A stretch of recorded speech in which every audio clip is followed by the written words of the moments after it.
ఒక చిన్న పల్లెటూరులో చిన్నయ్య అనే రైతు ఉండేవాడు. అతను చాలా మంచివాడు. ఎవరైనా ఇబ్బందిలో ఉంటే వెళ్లి సహాయం చేసేవాడు. చిన్నయ్య ఒకరోజు తన పొలం నుండి ఎద్దుల బండితో ఇంటికి వస్తుండగా దారిలో ఒక ముసలైన బరువైన సంచి మోస్తూ వెళ్తున్నాడు. చిన్నయ్య వెంటనే బండి ఆపి, తాత, ఆ బరువైన సంచి నా బండిలో పెట్టండి, నేను మీ ఇంటి దగ్గరికి తీసుకువెళ్తాను అని ఆ ముసలి ఆయనతో చిన్నయ్య అనే రైతు చెబుతున్నాడు. ఆ ముసలి ఆయన చాలా సంతోషపడి ఆ బండిలో కూర్చున్నాడు.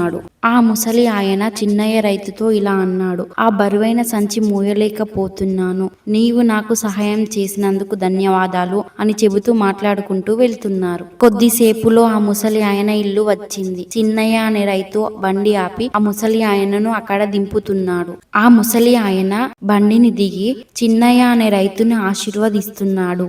ఆ ముసలి ఆయన నీ మంచి మనసు నిన్ను ఎప్పుడు కాపాడుతుంది అని దీవించాడు. ఇలాంటి వీడియోల కోసం మా ఛానల్ ని సబ్స్క్రైబ్ చేసి